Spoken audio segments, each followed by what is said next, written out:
And the EMS billing is that portion that is recovered from insurance companies on the EMS transport or the ambulance transport. For our residents, that means that portion that the insurance company covers only.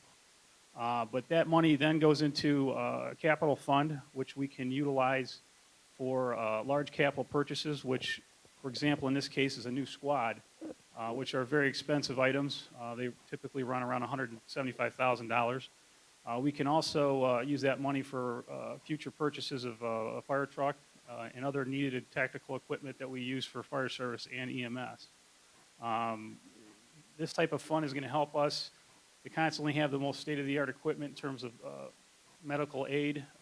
We do have respiratory or systems like a ventilator on the units. We have very top-of-the-line heart monitors that we're able to resuscitate people with. Also, we have mechanical devices that we can actually conduct CPR with. So these are all the kind of technology that we have and want to continue to have, and this fund is going to help us to do that. Thank you. Thank you, Steve, and good luck. And Pete, enjoy your retirement. Also, we have our police department. Now, 99% of the time, everybody likes our police department. It's just that 1% when you get stopped, that's the moment you're saying, doggone that police. No, just kidding. What you don't realize is that our police department, they do a heck of a job all year long with all. Remember, we're handling the safety aspects of two communities, the residential community and our business community, along with the interstates. You know, 140,000 or 150,000 cars go through I-480 and through an I-77 every day. And we are responsible for safe passage through our community. So we have three major components of safety that we have to be responsible for: the interstates, the business community, and then the residents. And they do a great job. We have a new dispatch system we're putting in place this year. We're going to upgrade some technologies with new software, so that'll help us be more efficient. We also have, and I want to recognize at this time, all those members, those volunteers, the VIPs and CERT. Raise your hand. Who's a member of the VIPs and CERT? How about a big round of applause?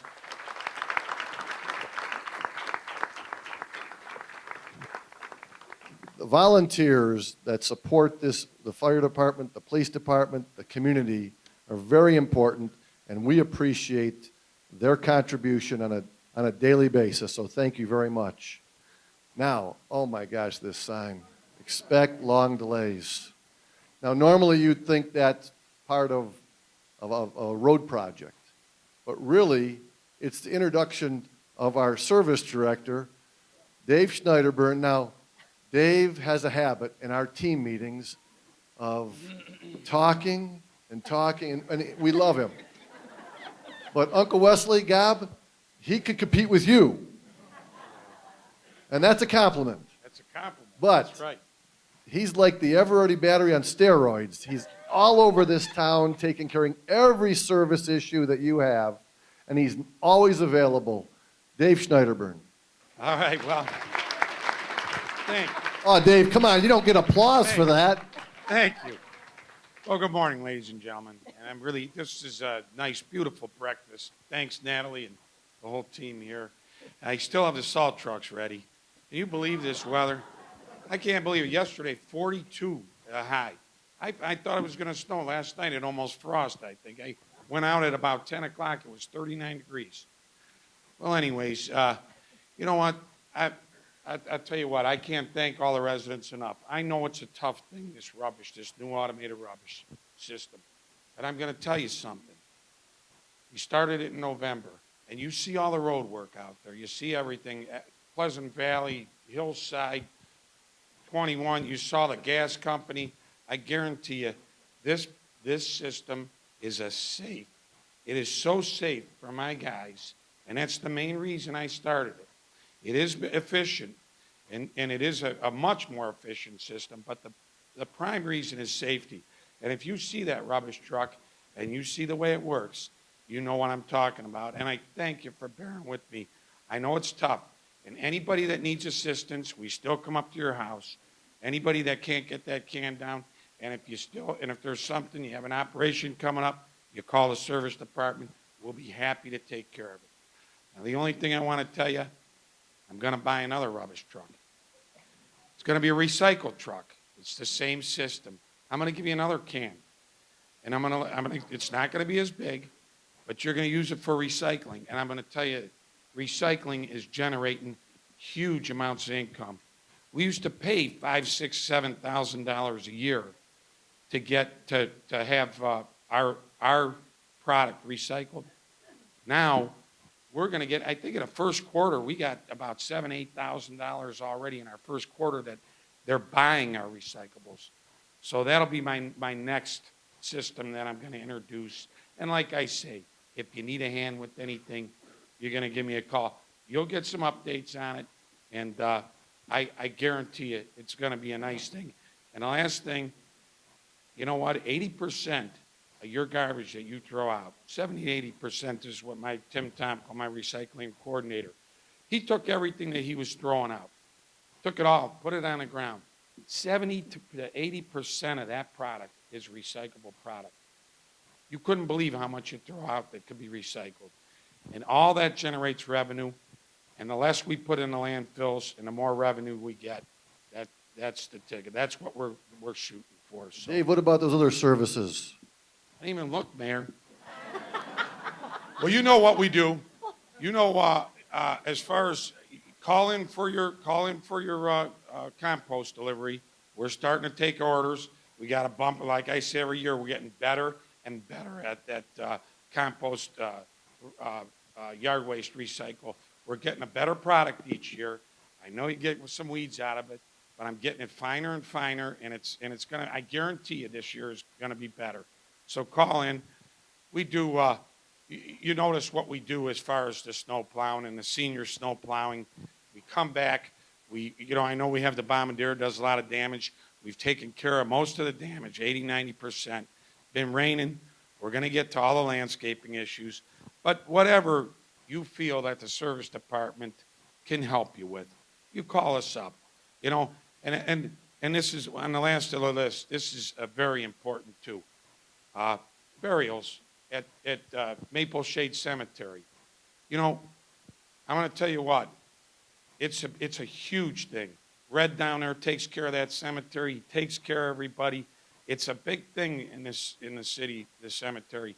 And I want to say every one of us has somebody, and are touched by that cemetery, and it's huge. So we really enjoy taking care of it. We would welcome anything that you could help us with as far as any opinions, how we can make it better. But that's one of our things also. We're very, very proud of our cemetery. Thank you, Dave. Thank you, Mayor. See, Dave does a great job with it. And his team, remember that these directors have people that work with them that make them look good. So it's a team of a lot of people. Mayor, I'm glad you said that. A lot of It's people. all my employees, too. Next we have the new kid on the block, I would call him. Don Ram is the city engineer. Don came on board about 3 years ago, and you can call him day and night. I don't care where I'm at. If I call him, he'll answer the phone. He's taken care of numerous construction projects, residential needs, and all the maintenance issues in the city. I can tell you he's got it. Him and his team have done a great job. Don Ram, talk about it. Thank you, Mayor. Thank you, everyone. It's a pleasure to be here with you. I'd like to quickly introduce my team. Janine Boehm is my administrative assistant. Joe Patoma, my engineering technician and assistant engineer. We work in concert with the building department as well, Carl, Pam, and Debbie. We are very busy. We have responsible for planning and design and bidding and construction of major infrastructure projects, for which I'd like to update you quickly on a lot of the projects you're well aware of. Pleasant Valley Road, sponsored by the county engineer, $3.2 million is what they're spending out there. Mayor's philosophy is we're going to do something, we do it right, so we had a lot of deficient storm sewers that we needed to be replaced before we put a brand new road over top of it. We spent $220,000 in storm sewer upgrades, and that work is ongoing. Space repairs, we're going to catch a lot of the bad, poor aprons. We're going to replace the aprons, sidewalks. That project is going to be ongoing here for the next few months. a couple months before they flip the zone, and so you're going to see work out there in Pleasant Valley through probably August or September. Intersection upgrade, they're really flying. They're finally starting to look like a project out there at the intersection of Brecksville Road. They poured the concrete yesterday at the southeast corner. Going to redo the sidewalks, aprons, brick pavers, and the tree lawn before they move to the opposite corner for the same sort of treatment. Those will be dedicated right turn lanes for northbound, southbound to really help with the efficiency of the intersection. Brand new signal upgrade as well. That project should be wrapping up finally in June of this year.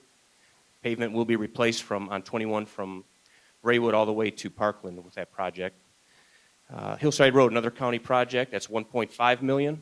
We are keeping the contractor up in Seven Hills, although the sign is near Fortuna. We're going to hold them at bay, keep them out of Independence for at least a couple months. They plan to come in July.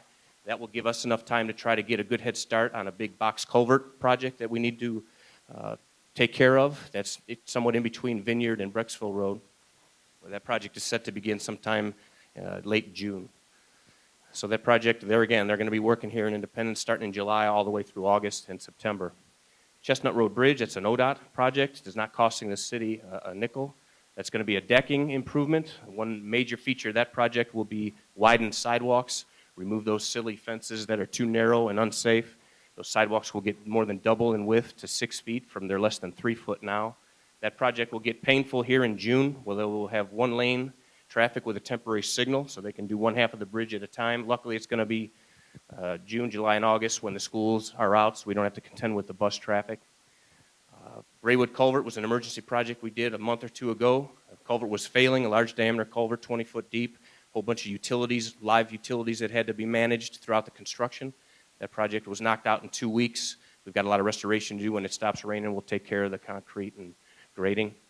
Obviously, the Brecksville ITC Seelig, major progress going on down there. We've been at it less than a month. 70% of the excavation is complete. We've got a lot of work to do. We'll be working through for 6 months all the way through the end of October. Utilities are working with us. Utility companies are out there moving things. We got a lot of work on 21 to do, so please keep your eyes open for a lot of the work that's going to be going on there for a lot of 6 months here. Maintenance contracts, sanitary sewer maintenance contract is underway. We're going to spend and focus time on the Elmwood Sunset neighborhood for some I&I, inflow and infiltration, some sewer backups there. And road maintenance contracts, we bid them out. Crack sealing should begin this month when the weather finally breaks here. Road projects also, we're going to be resurfacing some spot poor areas on Pleasant Valley Road east of Brecksville Road. And we got some concrete work to do. As soon as the money becomes available, we're going to award those contracts hopefully this month and next month and start making some progress on concrete repairs, catch basin repairs. So that's what we got. Thank you, Don. And Don, one of the messages, by the way, there's all these information sheets in front of you. If you have any questions, issues, or ideas, please make a note of them, jot them down, get them to me, or drop them off so that we can respond to them. Don, I did get one already, Don, and you answered the question. Hillside Road is going to, the culvert will take 2 weeks. Hillside Road will be shut down for 2 weeks, and they'll resurface the entire road, correct? Okay, so I can put that one away, Don. Rich, I don't have to respond to that, do I now? Okay. Next, we have the building department under the leadership of Carl O'Patrony. Carl's been the building commissioners for several years now. They handle permits, inspections, boards and commissions. Debbie Beal does a great job with recording all the minutes for the boards and commissions that we have throughout the city. They do zoning violations and exterior maintenance. So make sure your homes are all tidied up with spring cleaning, because Carl and his team will be out making sure the community looks good for everyone's benefit.